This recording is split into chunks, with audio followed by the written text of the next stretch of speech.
석 달 전 지난 6월의 성찬 때는 히브리서 8장을 읽으면서 성찬이 새 언약 곧 신약의 예식임을 함께 생각하였습니다. 그러면서 새 언약 시대, 신약 시대의 은혜가 무엇인가를 말씀드렸습니다. 그걸 세 마디로 요약하면 다음과 같습니다. 첫째로 새 언약은 구약 시대에 땅에 있는 성소보다 훨씬 더 좋은 성소, 곧 하늘에 있는 성소를 우리에게 제공합니다. 둘째로 새 언약은 구약 시대보다 훨씬 더 좋은 제물로 우리에게 단번에 영원한 죄 용서를 제공합니다. 8장에서 이렇게 살짝만 언급한 이 두 가지의 내용, 더 좋은 성소와 더 좋은 제물에 대해서 오늘 본문으로 읽은 9장의 전반부는 좀 더 자세하게 설명하여 줄 것입니다. 셋째로, 새 언약은 옛 언약보다 훨씬 더 좋은 내용을 약속합니다. 훨씬 더 좋은 약속의 내용은 세 가지입니다. 첫째는 하나님의 법을 딱딱한 돌판이 아니라 그 백성의 마음판에 새겨주시는 것입니다. 둘째는 하나님을 경험하여 아는 친밀한 교제를 나누게 해주시는 것입니다. 셋째는 우리의 죄를 아예 기억도 하지 않으실 만큼 우리에게 완전한 사죄를 주시겠다는 것입니다. 이런 은혜를 실제로 누리는 사람이 새 언약 백성이요 신약 시대의 신자입니다. 오늘은 그 다음 9장의 전반부를 한 절 한 절 살펴보겠습니다. 9장 1절, 첫 언약에도 섬기는 예법과 세상에 속한 성소가 있더라. 첫 언약에도 곧 구약 시대에도 섬기는 예법과 곧 하나님을 섬기는 규정들과 세상에 속한 성소, 곧 이 땅에 지상의 성소가 있었다 합니다. 여기에 그 섬긴다 하는 말은 물론 하나님을 섬긴다는 말이고, 달리 표현하면 생활과 예식으로 하나님께 예배드린다, 그 말입니다. 이 섬긴다는 말이 오늘 본문에서 상당히 중요한 말이 됩니다. 왜냐하면 14절 가운데 이 말이 4번이나 반복적으로 나오니까요. 당장 여기 1절에 섬기는 예법, 섬기는 규정, 6절 맨 뒤에도 제사장들이 섬기는 예식을 행하고, 9절 뒤에도 섬기는 자를 이러이러한 것들이 어떻게 할 수가 없었다. 그리고 14절 맨 마지막에도 우리에게 묻기를 이러이러한 것이 하나님을 섬기게 하지 못하겠느냐. 그러니 이 섬긴다, 하나님께 예배드린다는 말이 이 전체를 관통하는 1절과 14절을 빨랫줄처럼 한 줄로 연결하는 중요 단어란 말입니다. 이처럼 사람이 하나님을 섬기는 것, 하나님께 예배드리는 것이 중요하고 중요하기에 성경, 곧 하나님의 말씀은 이렇게 거듭거듭 말씀하시는 것입니다. 9장 1절의 요지는 한마디로 구약 시대부터 하나님을 섬기는 예배 규정이 있었고 하나님을 섬기는 예배 장소도 있었다, 그 말입니다. 그 다음 2절부터 5절까지는 먼저 구약의 예배 장소인 성막에 대해서 간략히 설명하고 6, 7절에서는 구약의 예배 규정, 예배 방식을 설명합니다. 그러니까 1절에서는 예배 규정과 예배 장소가 있었다 하는데 그 뒤에 보면 예배 장소와 예배 규정, 이런 걸 교차 대꾸법이라고 하지 않습니까? 규정, 장소, 장소, 규정, 이런 식으로 지금 아주 정교하게 논리적으로 이 7절까지를 배열한단 말입니다. 먼저 2절을 보면 예비한 첫 장막이 있고 그 안에 등잔대와 상과 진설병이 있으니 이는 성소라 일컫고, 강설 자료를 예배 전에 미리 나누어 드렸습니다. 구약 성경을 제대로 읽으려면은 이 성막 배치도가 머릿속에 들어와 있어야 할 것입니다. 이거 아주 간단합니다. 오늘 점심 드시고 나서 댁에서 이거 외우려고 작심하면 5분, 10분이면 외울 수 있어요. 거기 있는 모든 내용, 자세한 수치까지 다 안 외우더라도 그림을 머릿속에 딱 집어넣어 두면 된단 말입니다. 성막은 몇 겹의 두꺼운 막으로 이렇게 다 씌워져 있지 않습니까? 그래 햇빛이 들어오지 않아서 늘 어두컴컴한데, 제사장이 첫 번째 휘장, 이 본문에 지금 첫 번째 이제 휘장이 그 자료의 아래 그림 말입니다. 맨 오른쪽에 바깥 휘장이라고 한 곳이에요. 거기가 해가 뜨는 동쪽이거든요. 그 바깥 휘장이 성소로 들어가는 첫 번째 그 문이잖아요. 말하자면 그 바깥 휘장, 첫 번째 휘장을 열고 들어가면 그곳이 곧 성소입니다. 성소에 들어가면 맞은편, 그러니까 문이 동쪽에 있으니까 맞은편 서쪽에 향단, 분향하는 분향단이 있고, 왼쪽에, 그러니까 남쪽에 등잔대, 등대가 있고, 오른쪽, 그러니까 북쪽에 진설병 상이 있습니다. 그래 여기 2절을 자세히 읽으신 분은 등잔대와 상과 진설병이 있다 하는데, 그 세 가지가 있는 게 아니라 등잔대가 있고 상과 진설병은 진설병 상을 묶어서 말하는 거란 말입니다. 그래 여기선 지금 성소의 세 가지 중요한 기물 중에서 두 가지만을 언급하고 있어요. 등잔대와 맞은편에 있는 진설병 상, 그 두 가지를 언급합니다. 그렇지만 여기에 언급되지 않은 향단도 거기 서쪽에 제사장이 딱 성막을 들어가자마자 눈에 정면에 보이는 건 향단이란 말입니다. 이 성소에 있는 세 기물이 뜻하는 것은 이것입니다. 향단, 향단의 향 연기가 고요히 위로 올라가듯이 성도들의 기도가 하늘 어전으로 고요히 올라갑니다. 등잔대의 등불이 어두운 성소를 가만히 비추듯이 하나님의 진리의 빛이 그 백성의 마음과 생활을 밝게 비추어 줍니다.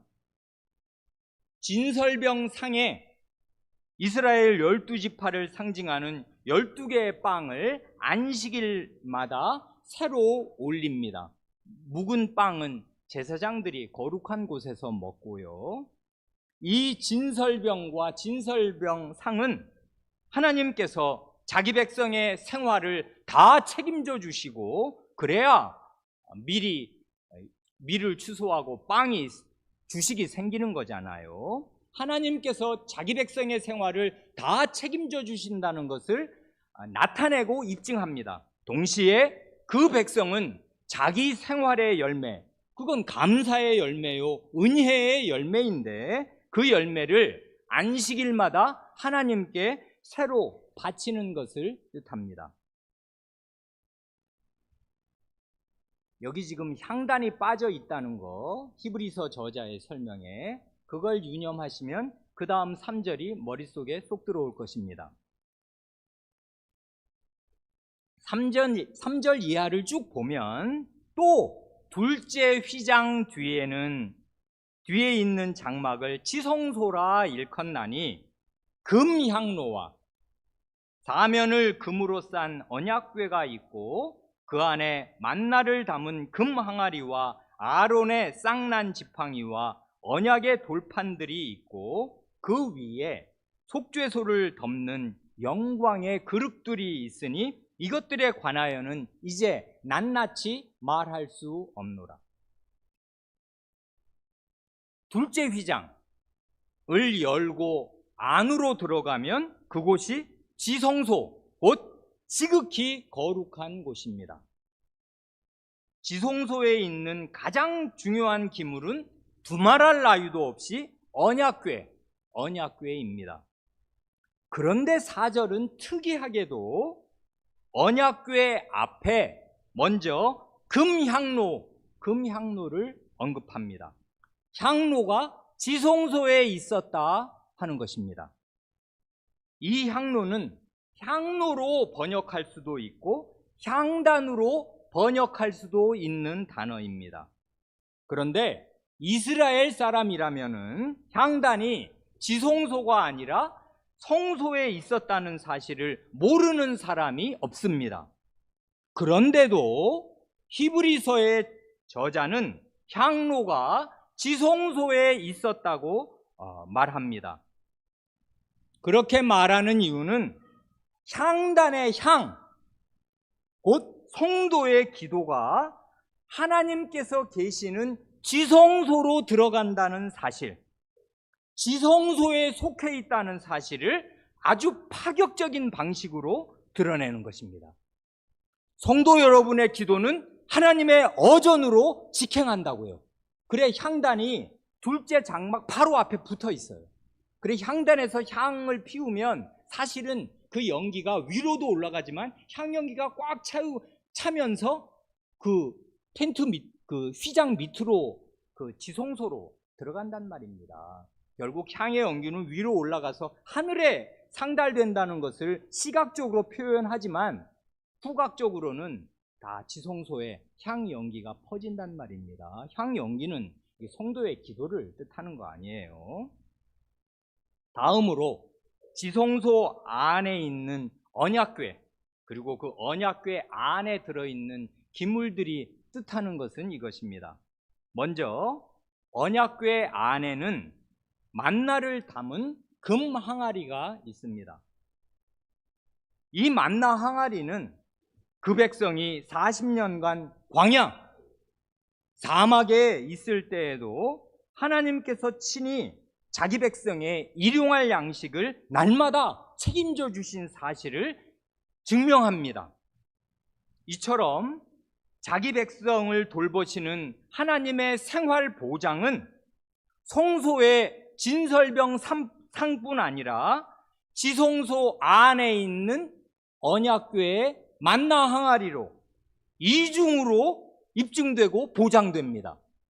성소에서도 하나님의 생활 보장이 가시적으로 있고 지성소에도, 그건 물론 날마다 볼 수는 없는 거지만 지성소 안에도 하나님이 너희들이 사막에 있을 동안에도 40년 동안 굶어 죽은 사람이 있더냐 하는 증거물을 딱 남겨두게 하셨단 말입니다. 그래, 하나님 백성의 생활 보장은 하늘 아버지가 보장하시는 것이에요. 우리가 벌벌 떨 필요가 없단 말입니다. 믿음이 없고 하나님을 의지하지 않고 돈을 의지하니까 걱정이 많은 것이지, 하늘 아버지가 이렇게 든든하게 있는데, 그리고 이 성소의 기물로 이렇게 자기의 생활 보장 능력을 입증해 주시는데 왜 벌벌 떠냔 말입니다. 하나님의 자식들이. 다음으로 언약궤 안에는 아론의 쌍난 지팡이도 있습니다.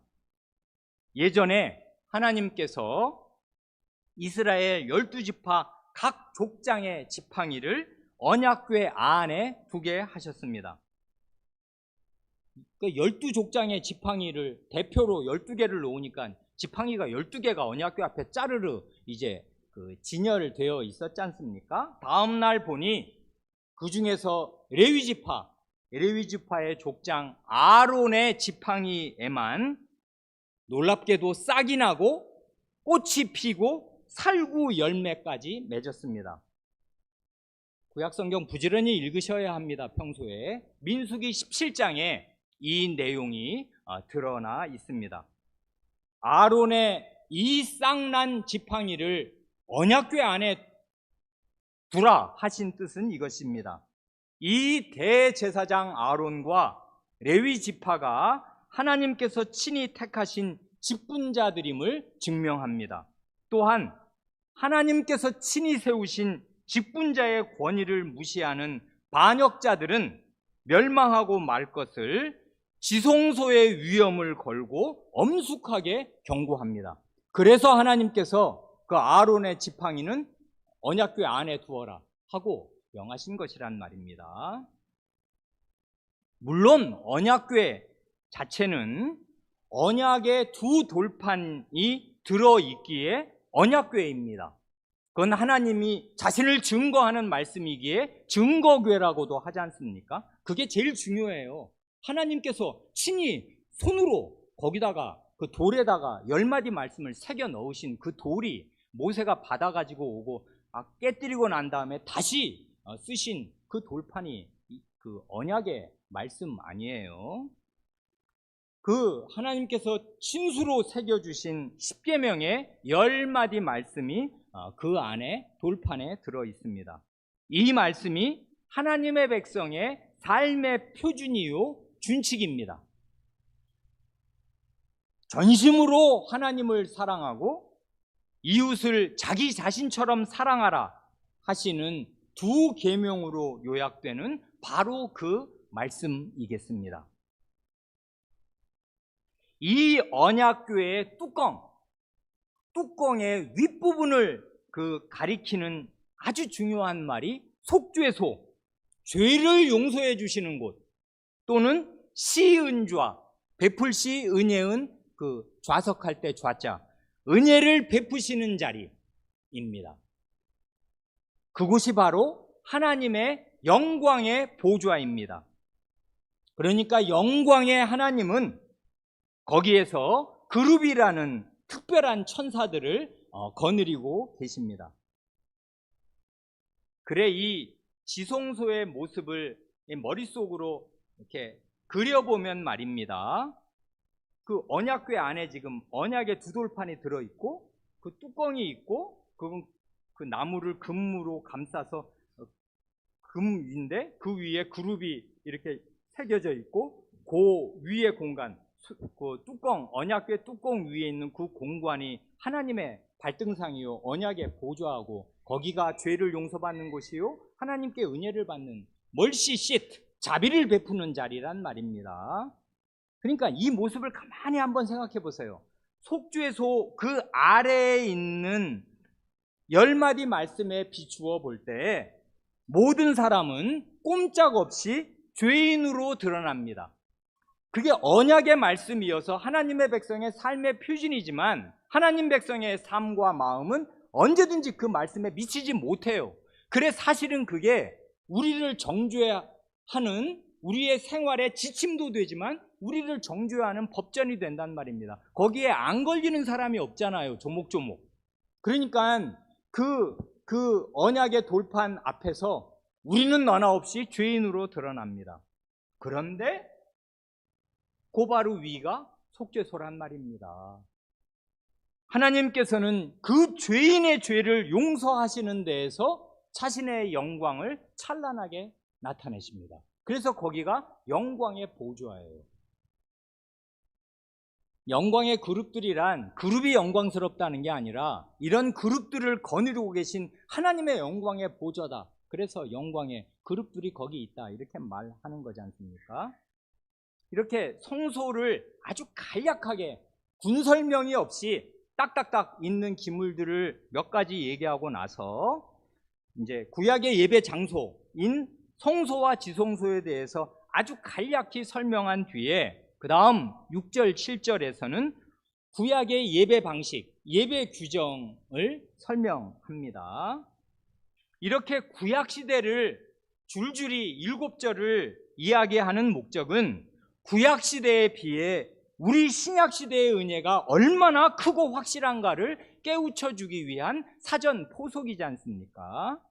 6절, 이 모든 것을 이같이 예비하였으니, 예배는 준비 없이 드리는 거 아니란 말입니다. 예비된 첫 장막에 이런 것들이 딱딱딱 준비되어 있었고 준비하라고 명하셨고 다 준비가 돼서 하나님의 말씀과 규정에 따라서 이렇게 늘 이제 장소가 세팅이 되어 있었다 이 말입니다. 이 모든 것을 이같이 예비하였으니 그 다음에 어떻게 하냐, 이렇게 예배 드려요.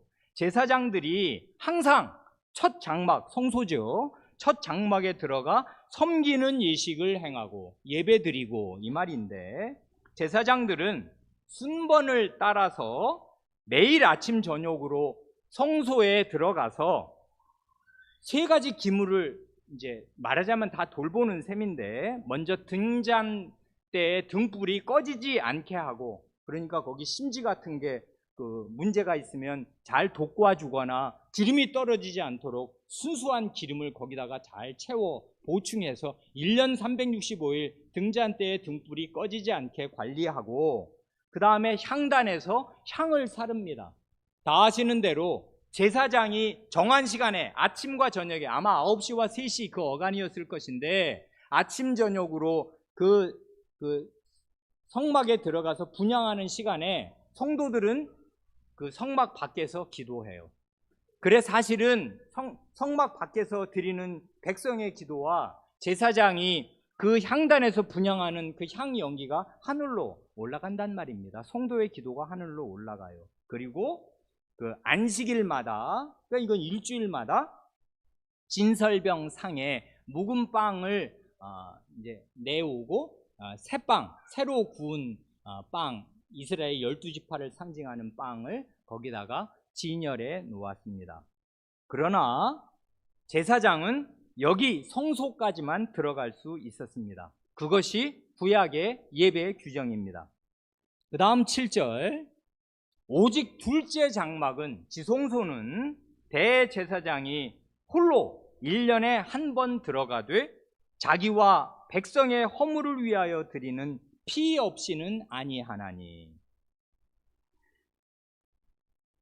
둘째 장막 안에 있는 그 지성소에는 온 이스라엘 백성 가운데 단 한 사람, 대제사장만이, 그것도 1년에 단 하루만 들어갈 수 있었습니다. 그것도 반드시 대제사장 자신의 죄와 온 백성의 죄를 용서받을 피를 들고 들어가야 했습니다. 지성소에 들어가는 1년 중 그 단 하루가 바로 7월 10일 대속죄일이지 않습니까? 그래 거기 피를 들고 들어가서 거기 속죄소에 피를 이제 뿌린단 말입니다. 그럼으로써 이 백성들의 죄로 불결해진 이 성막, 지성소와 성소 자체가 씻김을 받아 거룩하여지고 온 백성의 죄와 제사장 자신의 죄가 용서받는 것입니다.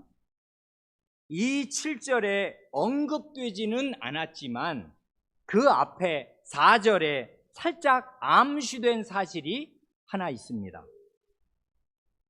그게 뭐냐 하면, 대제사장이 지성소로 들어갈 때는 향단의 향 연기로 속죄소, 언약궤의 뚜껑 부분 말이에요. 그 속죄소를 다 가린 채로 제물의 피를 들고 들어가는 것입니다. 그래야 한다는 규정, 구약성경 읽으신 분은 기억하시겠습니다. 그러니까요, 대제사장은 이걸 한번 잘 그림을 생각해 보세요. 제단은 어디 있어요? 성막 밖에 성막 뜰에 있잖아요. 그 제단에서 잡은 제물의 피를 가지고서 그 다음 성소를 지나 지성소의 속죄소로 나아가 죄 용서를 받는데, 그냥 가는 게 아니라 중간에 있는 성소 향단의 향을 가지고 그 향 연기로 지성소의 속죄소를 가득 덮으면서 피를 들고 가는 것이에요. 그러니까 이 그림을 잘 생각하면 말입니다, 성막 전체에 배치해서 중심축이 일직선으로 쭉 연결됩니다. 옛날 빨랫줄처럼 한 줄로 쫙 연결된다고요. 어떻게 연결돼요? 성막들에 있는 제단, 거기선 뭐 해요?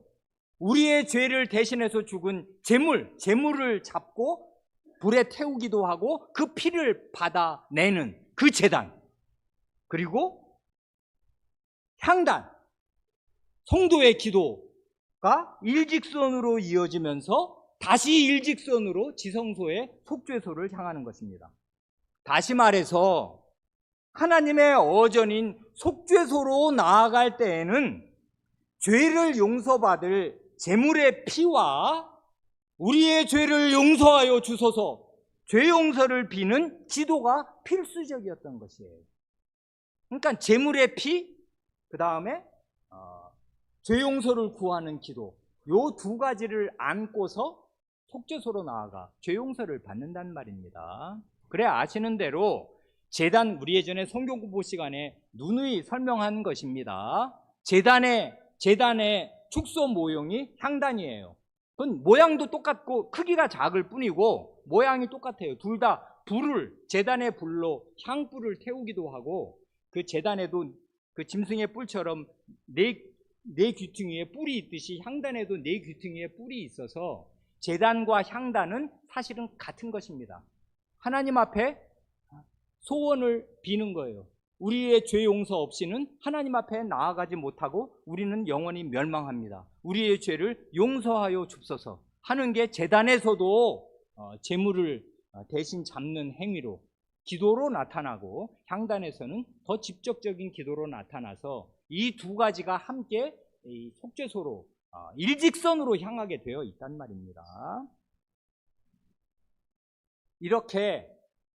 이건 그러니까 목사가 구약을 잘 모를 교인들을 위해서 이렇게 구구절절 설명을 하는 것이지, 히브리서 저자는 이런 설명이 없잖아요. 다 아는 것이다, 알아야 하는 것이다, 이것입니다. 이렇게 말하면 이 척척척 1절부터 7절을 읽으면 이제까지 목사가 한 얘기들이 머릿속에 자기 마음으로 풍부하게 이해하게 돼서 흘러나와야 그게 신약시대 성도의 기본 자세예요. 왜냐하면 구약을 알고 있는 사람, 구약에 뭐 향단 그러면 향단은 뭐 하는 곳이고 어디에 있고 그게 누가 거기서 예배를 드린다, 그때 백성은 뭐 하고 있다, 이런 걸 다 알고 있어야 마땅하단 말입니다. 그게 신약 신자예요.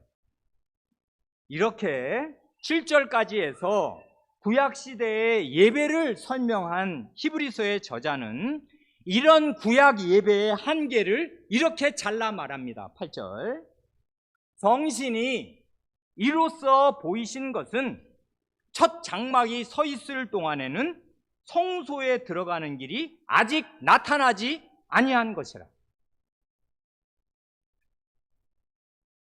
여기 8절의 성소란 지성소를 가리킵니다. 그래, 우리말 번역으로 히브리서에 성소라는 말이 한 10번가량 나오는데 다 지성소를 의미하고 9장 2절 한 군데서만 성소와 지성소를 나눌 때, 분할할 때만 그때 성소가 성소고, 나머지 성소라고 번역된 모든 곳은 거의 다 지성소를 말한단 말입니다. 찾아보세요.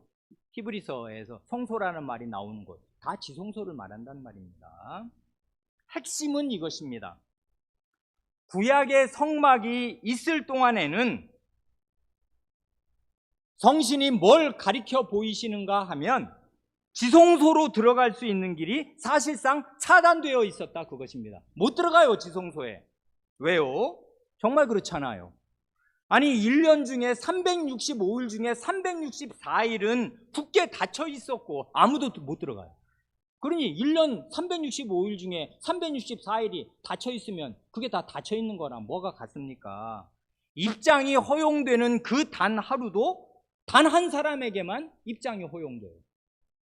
그러니 성신께서 알려주신 방식은 구약시대에는 거기가 하나님의 어전인데, 하나님의 은혜의 보좌인데, 시은좌잖아요. 시은좌, 은혜의 보좌, 은혜를 베풀어 주시는 자리인데 하나님의 영광에 이를 길이 차단되어 있었고, 하나님의 은혜를 받으러, 죄 용서를 받으러 가는 길이 차단되어 있었더라, 그것입니다. 완전히 닫힌 것은 아니었습니다. 그렇지만 거의 닫혀 있었어요.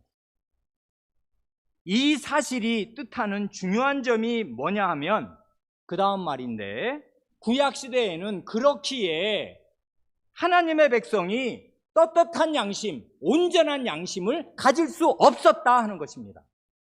구약시대 내내. 왜? 하나님의 은혜의 보좌 앞에 나아가야 되는데 갈 수 있는 길이 막혀 있었거든요. 하나님의 죄 용서를 받아야 되는데 죄 용서 받는 날은 대속죄일이었거든요. 그래 9절 10절이 이렇게 말하는 것입니다. 이 장막은, 그러니까 이 성소와 지성소를 포함한 이 구약시대의 첫 장막 말입니다. 이 첫 장막은 현재까지의 비유니, 현재에 대한 비유니라고 이해하시면 좋을 것입니다. 현재에 대한 비유입니다. 다시 말하면, 조금만 더 설명하면, 구약시대의 성막이나 그 성막 안에 있는 모든 기물들은 실체가 아니라 실체를 가리키는 일종의 비유였더라 이것입니다. 비유는 실체가 아니잖아요. 실체를 설명하는 말이고, 요런 게 실체의 모습이 요러요러하다는 걸 그림으로 보여주는 그림 언어였지 실체 자체는 아니었는데, 실체는 언제 나타났냐면 현재가 어디예요? 예수 그리스도께서 오신 이 신약시대가 현재라면, 구약시대의 성막과 그 성막에 있는 모든 기물은 현재의 실체를 나타내는 비유였더라 이것입니다. 그래서 이에 따라 드리는 예물과 제사는 섬기는 자를, 예배드리는 자, 이건 1차로는 제사장, 대제사장이지만 대제사장의 품 안에서와 제사장의 제사로 온 백성이 함께 나아가야 죄 용서를 받는 거지 않습니까? 그러니까 섬기는 자란 제사장들과 온 백성, 구약시대 모든 백성을 그 양심상 온전하게 할 수 없나니, 없었습니다. 양심이 온전해질 수가 없었어요. 이런 것은, 이런 예물과 제사는 먹고 마시는 규정, 음식 규정과 여러 가지 씻는 정결 예식과 함께 육체의 예법일 뿐이며, 이 말을 기억해 두세요. 육체의 예식일 뿐이며 개혁할 때까지 맡겨둔 것입니다. 개혁할 시대가 옵니다. 왔어요. 신약시대. 이때까지 구약시대에는 이 성소와 이런 데 그냥 맡겨두었다 이 말입니다. 그게 그림자고 비유 언어니까. 그거라도 없으면 하나님하고는 완전히 끊어지는 이방인하고 똑같이 되는 거니까. 하나님의 백성은 달라요. 성막이 이스라엘 중심 안에 있고 하나님을 만나 뵐 수 있고 제사를 드리고 향을 피우면서 매일 하나님께 기도할 수 있으니까, 그런 만큼은 하나님께 가까이 가는 하나님의 백성이지만, 본질상 가만히 보면 핵심은 막혀 있었습니다. 지성소로 못 들어가니까. 그래 이 9절과 10절에서 중요하게 대조하는 게 양심과 육체입니다. 왜냐하면 사람이 마음과 육체로 이루어져 있기에 그런 것입니다. 구약시대의 모든 예물과 제사며 먹고 마시는 음식 규정, 무엇은 먹어라, 무엇은 먹으면 안 된다, 대제사장은 포도주를 마시면 안 된다, 이런 식의 먹고 마시는 음식 규정과 여러 가지 씻는 정결 예식은, 대제사장은 언제든지 세마포를 입기 전에 몸을 물로 씻어야 하고, 제사장들도 늘 손을 씻어서, 거기 보면 제단 앞에 물두멍이 있잖아요. 그러니까 그 물이 꼭 필요했어요. 자꾸 씻어야 됐단 말입니다. 이런 정결 예식은 사람의 겉에 있는 이 육체만을 정결하게 해주었을 뿐, 사람의 속에 있는 마음, 곧 양심을 정결하게 해주지는 못했습니다. 이 결과가 중요한 건데, 내 모든 죄를 완전히 용서받았다는 확신을 갖기가 대단히 어려웠습니다. 구약시대 내내.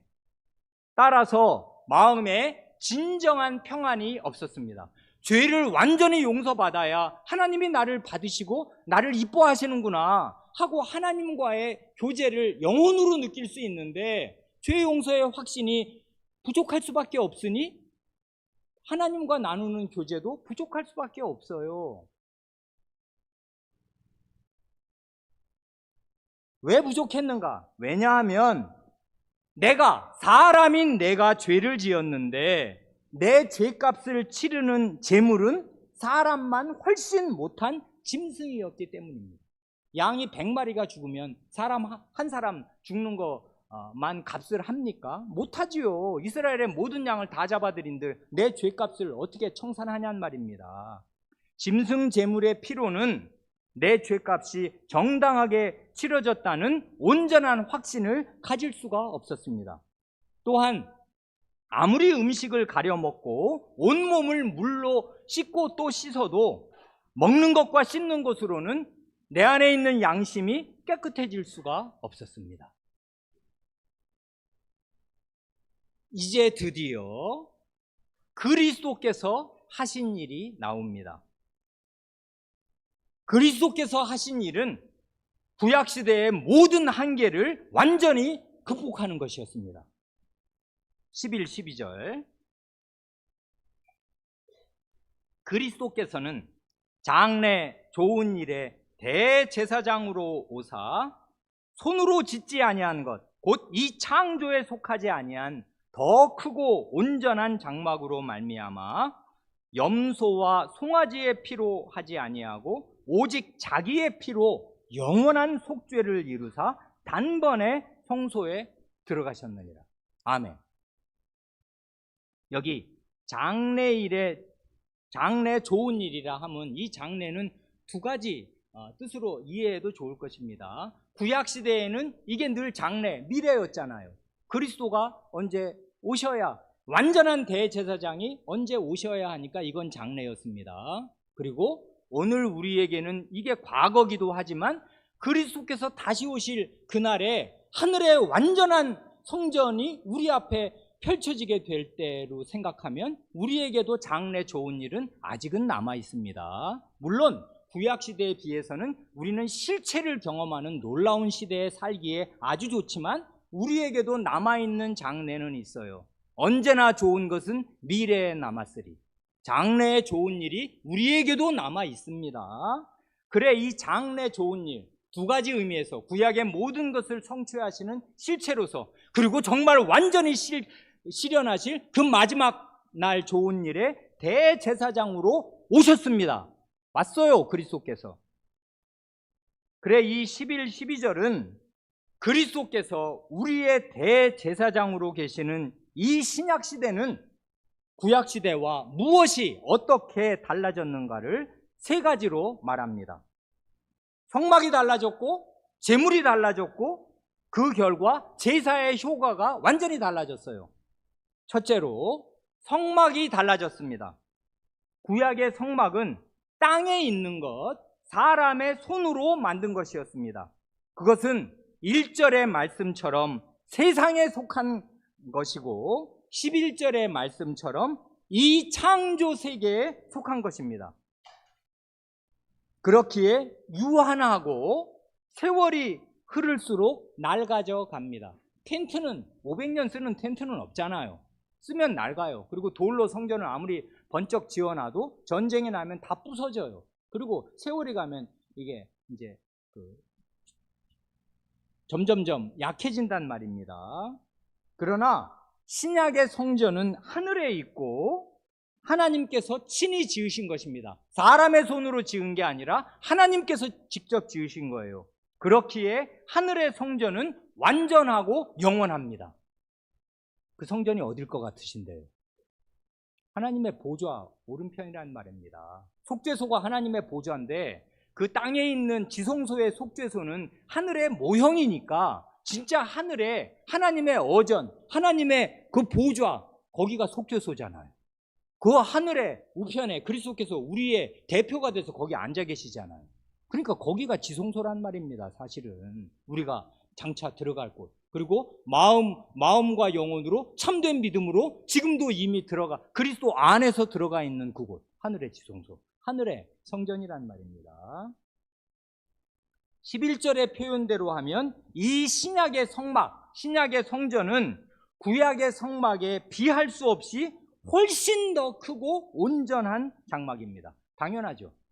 구약의 성막은 그 몇 미터 안 돼요. 솔로몬 성전이 엄청 웅장하대는데 가봤습니다.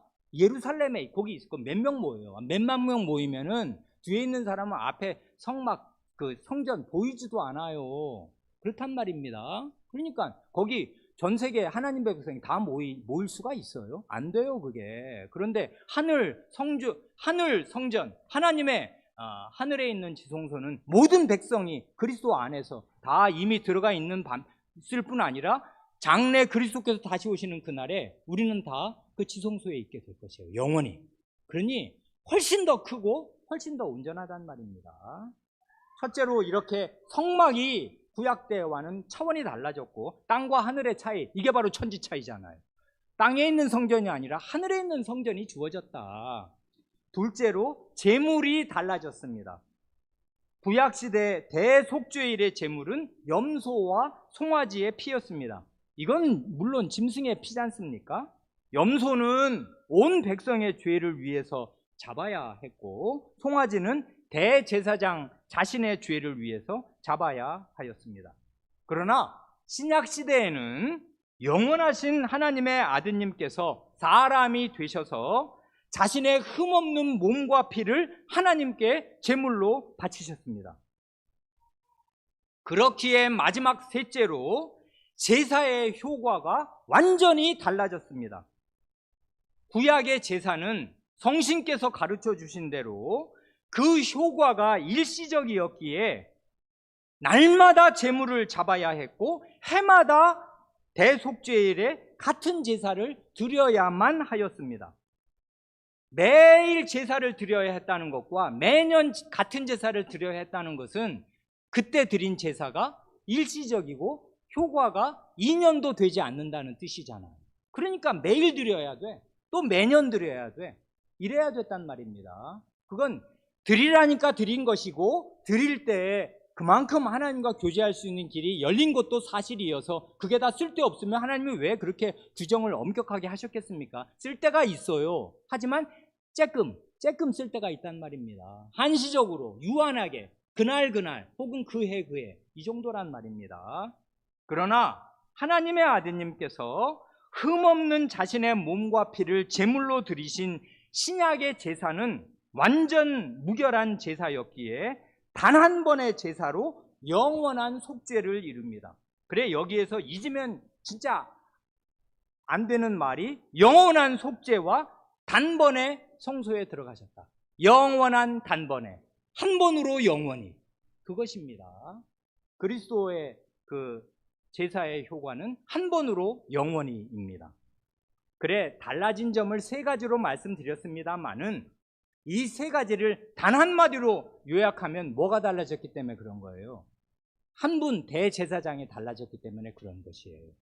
한 분 그리스도가 성막도 되시고 제물도 되시고 제물의 완전한 효과를 다 보증하시는 보증인이란 말입니다. 그래, 그리스도가 기독교의 모든 것이고 우리의 모든 것입니다. 우리의 영원한 안식과 생명을 책임질 유일한 보증이란 말입니다. 구약시대는 대제사장이 맨날 죽으면 바뀌고 또 바뀌고 또 바뀌지만 우리의 대제사장은 영원한 대제사장으로서 영원히 단번에 제사를 드리셔서 우리를 모든 죄에서 건지셨단 말입니다.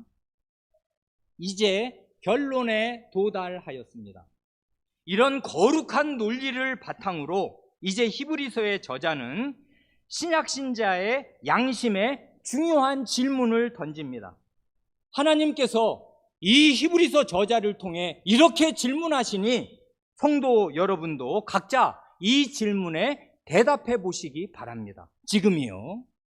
13, 14절 염소와 황소의 피와 및 암송아지의 죄를 부정한 자에게 뿌려 그 육체를 정결하게 하여 거룩하게 하거든 하물며 영원하신 성신으로 말미암아 흠없는 자기를 하나님께 드린 그리스도의 피가 어찌 너희 양심을 죽은 행실에서 깨끗하게 하고 살아계신 하나님을 섬기게 하지 못하겠느냐?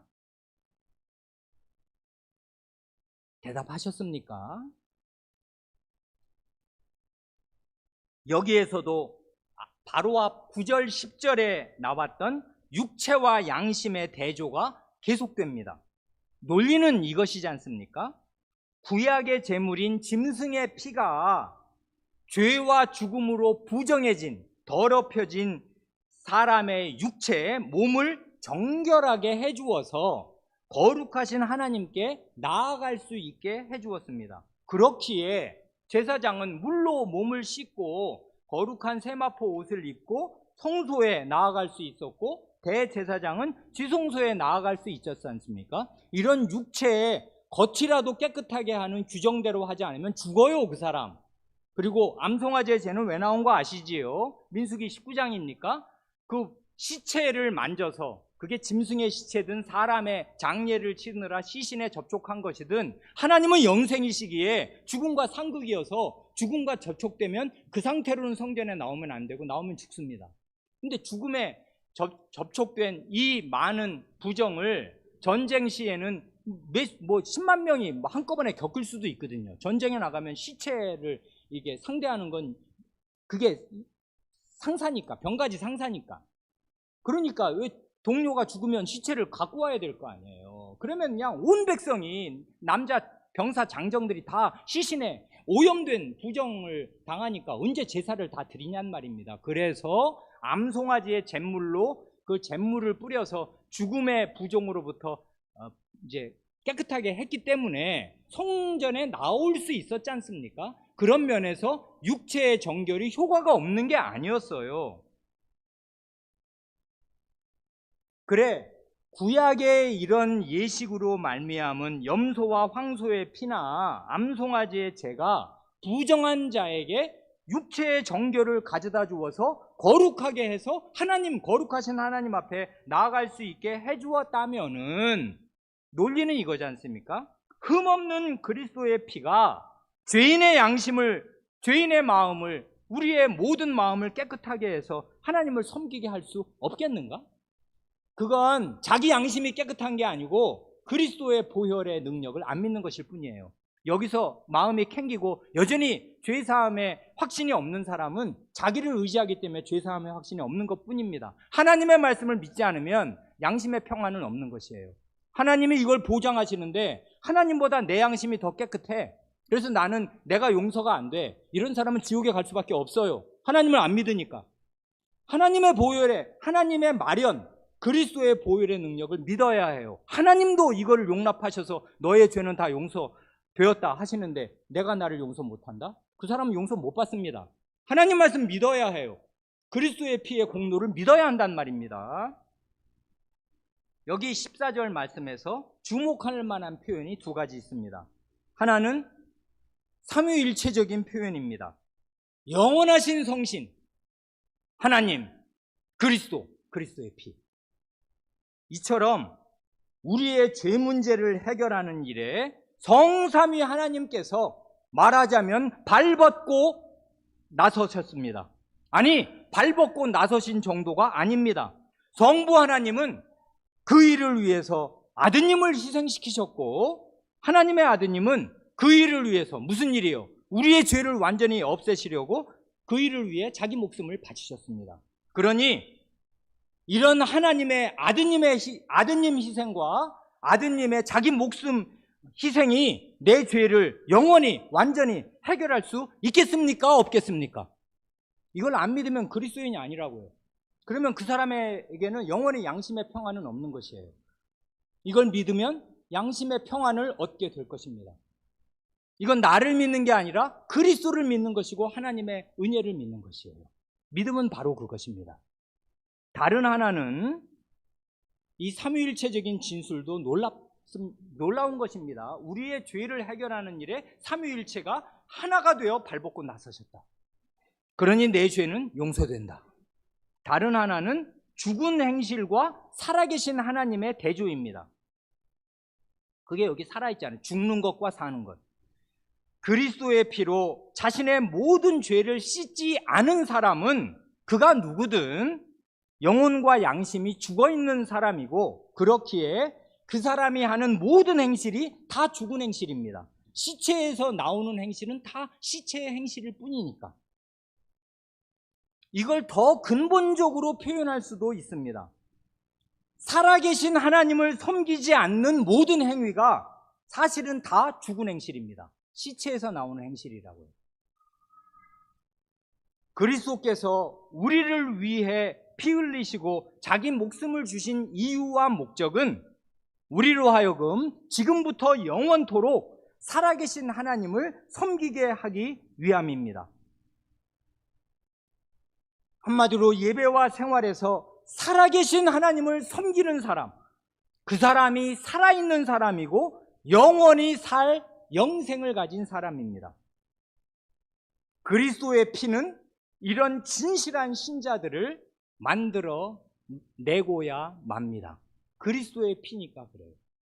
그래, 이런 그리스도의 피로 자기 죄를 용서받은 사람은 자나깨나 자기 생활에 가장 중요한 거, 자기 마음에 가장 중요한 소원이 하나님은 나의 섬김을 받으셔야 한다. 나의 직장 생활, 나의 학교 생활, 나의 교회 생활, 나의 가정 생활, 나의 전부로, 나의 마음과 나의 목숨과 나의 힘과 나의 뜻에서 우러나오는 사랑과 섬김을 받으셔야 마땅하다. 그런 마음으로 예배드립니다.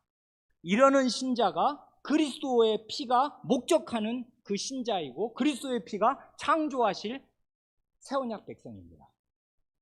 이제 성찬을 받겠습니다. 우리 교회의 성찬은 성찬 회원과 손님 가운데 사전에 치리회에 오셔서 성찬을 받을 믿음이 있음을 밝히신 분들이 받겠습니다.